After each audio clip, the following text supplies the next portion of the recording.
Quelles sont les mesures pour le pouvoir d'achat attendu de Macron réélu? C'est la première fois dans l'histoire de la VIème République qu'un président est réélu hors cohabitation. Un gage de confiance qu'accordent les Français à Emmanuel Macron, ils attendent donc rapidement les premières mesures, et notamment en termes de pouvoir d'achat. Explication.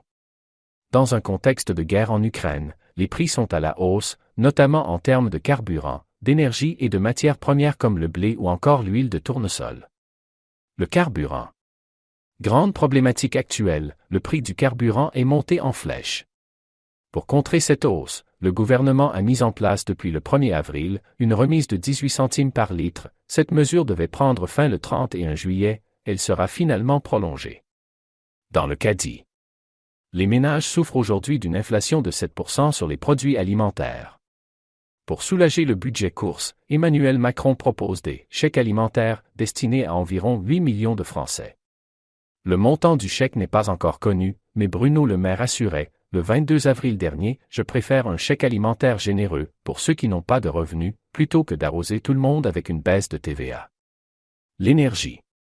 Pour pallier la pénurie de gaz qui nous vient directement du conflit en Ukraine, Emmanuel Macron a mis en place un « bouclier tarifaire » sur les prix du gaz. Idem pour l'électricité. Le président sortant souhaite réduire au maximum le prix de ses produits de première nécessité. Pour ce faire, il compense le surplus de coûts créé par la hausse des prix de l'énergie. Cette mesure restera en vigueur jusqu'à fin 2022. Minima sociaux.